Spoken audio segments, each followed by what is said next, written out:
Hello students, एक बार फिर से आप लोगों का स्वागत है आपके अपने चैनल मिश्रा एजुकेशन सेंटर पर। और जैसा कि आप सभी को पता है कि हम क्लास 10th की जो मैथ है उसकी तैयारी कर रहे हैं और ये हमारा टारगेट भी है। ठीक है, जो हमारा सीबीएसई बोर्ड का एग्ज़ाम है क्लास 10th का, उसकी हम तैयारी कर रहे हैं।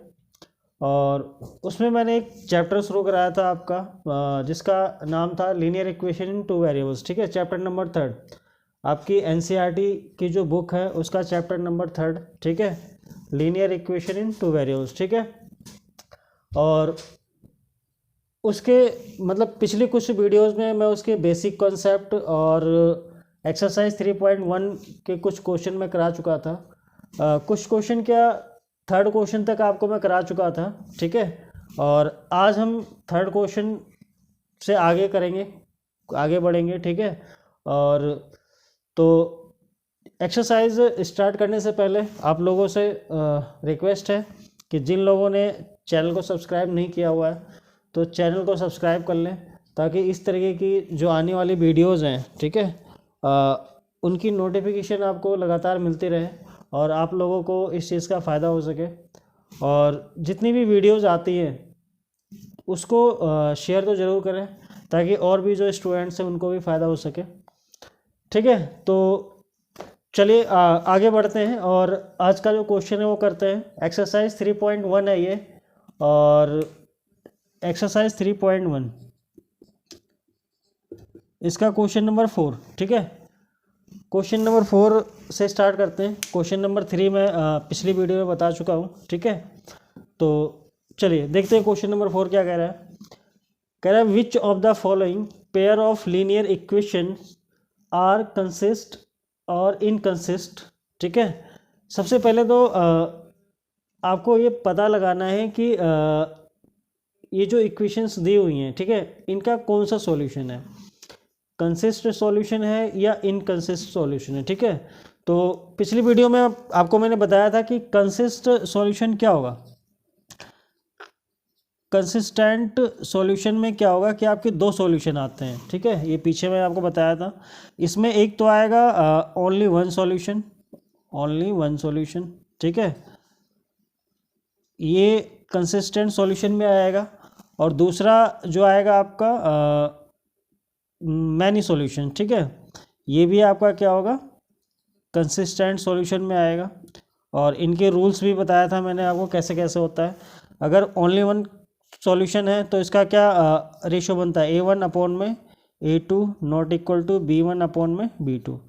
ठीक है, ये रेशो बनता है अगर वन सॉल्यूशन होगा। तो हम पता कैसे लगाएंगे, हम पहले क्या करेंगे, कोफिशिएंट और कांस्टेंट वैल्यू का रेशो निकालेंगे और रेशो से पहले हम पता लगाएंगे कौन सा सॉल्यूशन है। ठीक है, और उसके बाद हमें क्या करना है, कह रहा है if consistent obtain the solution graphically. ठीक है, सबसे पहले तो आप क्या करेंगे, पता लगाएंगे कि कौन सा सॉल्यूशन है, और अगर कंसिस्टेंट सॉल्यूशन है तो उसको हम क्या करेंगे, ग्राफ से क्या करेंगे, उसका सॉल्यूशन निकालेंगे। ठीक है, तो चलिए पहले हम ये वाली बात पूरी करते हैं। इसमें क्या बताया था मैंने, मैनी सॉल्यूशन। तो मैनी सॉल्यूशन का जो रेशो होता है A1 अपॉन में A2,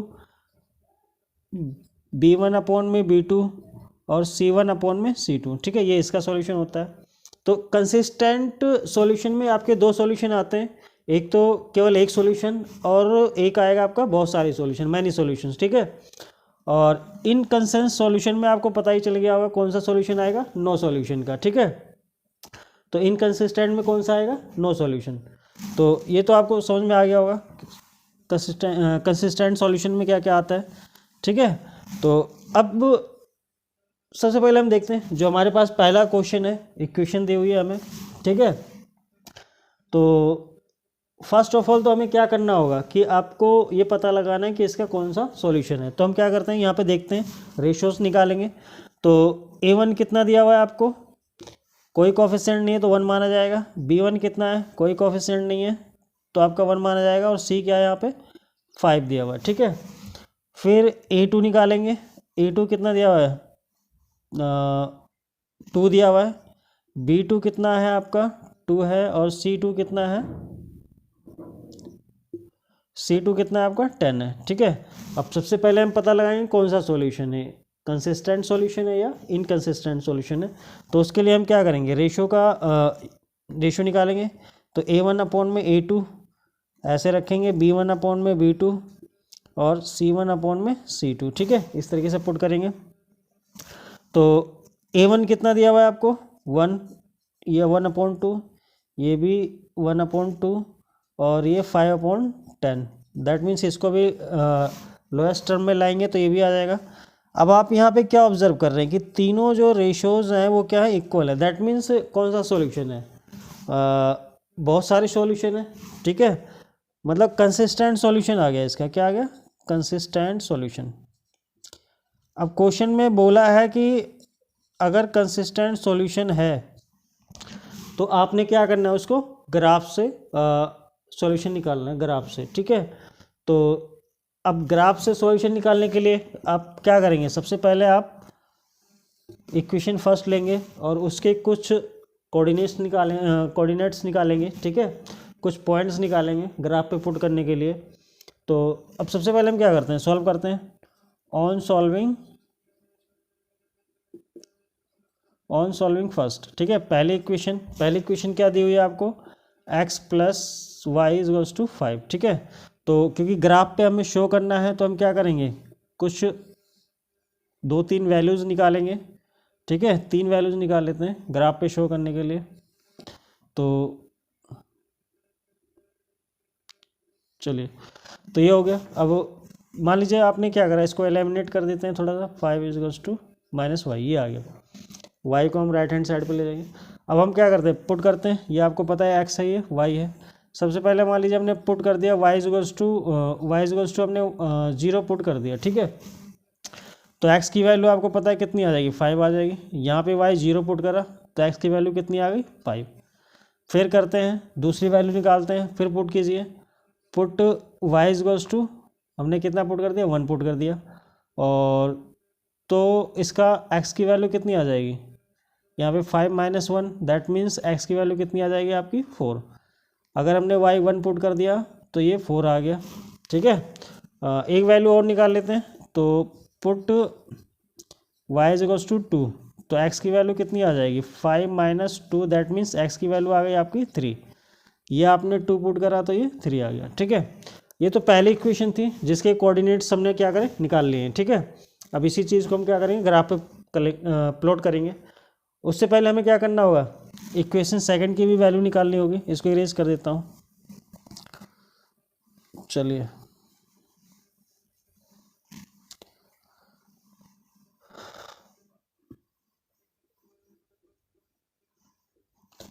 तो अब देखिए, सेकंड इक्वेशन दी है, यहाँ पे लिखिए अब ऑन सॉल्विंग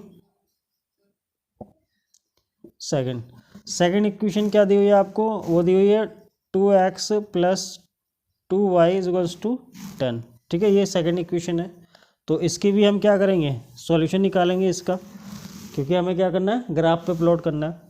तो अच्छा, इस इक्वेशन में, इक्वेशन नंबर सेकंड में आप कुछ ऑब्जर्व कर रहे हैं, ठीक है। क्या देख रहे हैं कि आप पूरी इक्वेशन को हम क्या कर सकते हैं, 2 से डिवाइड कर सकते हैं। यहाँ पे लिखिए ऑन डिवाइडिंग बाय 2। जब 2 से आप डिवाइड करेंगे इस पूरी इक्वेशन को तो आपका सॉल्यूशन बनेगा x + y = 5। तो एक चीज़ आप ऑब्जर्व कर रहे हैं, क्या ऑब्जर्व कर रहे हैं कि दोनों इक्वेशंस क्या हो गई, सेम हो गई, ठीक है। और जब दोनों इक्वेशन सेम है तो इसका मतलब क्या होगा कि हमारी वैल्यूज़ भी क्या होंगी, सेम आ जाएंगी, ठीक है। दैट मीन्स इसका भी जो सॉल्यूशन आएगा आपका, दोनों ही चलिए थोड़ा इधर बना देते हैं, यहाँ से इरेज कर। तो इन दोनों, क्योंकि दोनों इक्वेशन सेम है तो दोनों का आपका जो सॉल्यूशन है वो सेम ही आएगा। मतलब जो दूसरी टेबल बनेगी हमारी वैल्यूज़ की, वो भी यही बन जाएगी, ठीक है। ये है, ये x है, ये y है, ठीक है। ये भी 5 और 0 आ जाएगा, ये 4 और 1 आ जाएगा, और ये आपका 3 और 2 आ जाएगा, ठीक है। क्योंकि दोनों इक्वेशन सेम हो गए। और जैसा कि आपने रेशियो निकाला था तो उसमें वैसे भी पता चल रहा था कि दोनों क्या है, मैनी सॉल्यूशन है इसका, दोनों इक्वेशन का सॉल्यूशन जो है वो मैनी सॉल्यूशन है। तो अब हम क्या करेंगे, इसको ग्राफ पे पुट करेंगे। जब आप इसको ग्राफ पे पुट करोगे, एक मिनट थोड़ा ढंग से बनाते हैं। चलिए अब इसका ग्राफ पे प्लॉट करते हैं इसको हम। तो चलिए पहले ये हो गया, उसके बाद ये आ जाएगा। ठीक है, आपको पता है ये एक्स एक्सिस होता है, ये एक्स एक्सिस डैश होता है, ये भी डैश होता है, ये वाई। ठीक है, इधर का पॉजिटिव होता है और इधर का नेगेटिव होता है। तो अब आपको पता है इधर कितनी है, देखिए सबसे बड़ी वैल्यू जो इसमें है वो 5 है, तो 5 फैक्टर कर लेते हैं। ये आ गया 1 2 3 4 5। ठीक है, 5 फैक्टर कर लिए, 1 2 3 4 5। वैसे नेगेटिव में ज़्यादा है नहीं, ज़्यादा करने की ज़रूरत नहीं है आपको, तो 1 2 3। ठीक है, इधर पॉजिटिव में कर लीजिए, 1 2 3 4 एंड 5। ठीक है, तो आपको पता है ये 1 हो गया, 2 हो गया, 3 हो गया, 4 5, ये 1 2 3 4 5। ठीक है, ये हो गया। इधर -1 -2 -3 हो जाएगा, -1 -2 -3। इसको ज़्यादा पुट करने की ज़रूरत नहीं है, ये 0 हो गया। ठीक है, तो ये ग्राफ हमारा बन गया है। अब हम क्या करेंगे, वैल्यूज़ को प्लॉट करेंगे। ठीक है, ग्राफ के ऊपर। तो पहली इक्वेशन लेते हैं, उसमें क्या है, उसमें है x इक्वल्स टू 5 है और y इक्वल्स टू 0 है। दैट मीन्स x की वैल्यू 5 है, y की वैल्यू क्या है, 0। दैट मीन्स यहीं आ जाएगा। तो कोऑर्डिनेट आ गया 0 और 5 और 0। ठीक है, आ गया।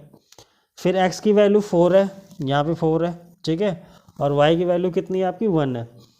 दैट मीन्स 1 पॉजिटिव का है, तो ये यहाँ आगे बढ़ेगा। ठीक है, यहाँ पे आ जाएगा, ये आ जाएगा आपका 4 और 1 आ जाएगा। उसके बाद 3 एंड 2 है, x की वैल्यू 3 है, y की वैल्यू कितनी है, 2 है, तो यहाँ आ जाएगा। ठीक है, यहाँ पे ये आ गया 3 एंड 2, ये आ गया। अब देखिए क्योंकि ये लीनियर इक्वेशन है, तो ये तीनों क्या होंगे, तीनों लाइन, तीनों पॉइंट्स क्या जा रहे हैं, तीनों कोऑर्डिनेट्स क्या जा रहे हैं, एक लाइन में जा रहे हैं। ठीक है, ये तीनों कोऑर्डिनेट्स क्या कर रहे हैं, एक लाइन में जा रहे हैं, इस तरीके से। तो अब क्योंकि दोनों इक्वेशन सेम है, दोनों की वैल्यू टेबल भी सेम है, तो दूसरी इक्वेशन भी क्या आ जाएगी, इसी के ऊपर आ जाएगी। ठीक है, सेम इसी के ऊपर आ जाएगी। तो मैंने ऐसी कंडीशन में बताया था क्या है, इसका मैनी सॉल्यूशन है। ठीक है, तो ये कंसिस्ट सॉल्यूशन जो हो गया और ये इसका ग्राफ हो गया। तो उम्मीद है आपको समझ में आ गया होगा किस तरीके से करना है। ठीक है, चलिए अब वो क्या करते हैं, नेक्स्ट क्वेश्चन ट्राई करते हैं। चलिए तो अगला क्वेश्चन करते हैं। उम्मीद है समझ में आ गया होगा आप लोगों को। और अगर जिस किसी को कोई भी डाउट रहता है या कोई चीज़ समझ में नहीं आती है, तो कमेंट में लिख सकते हैं, मैं उसको दोबारा समझाने की कोशिश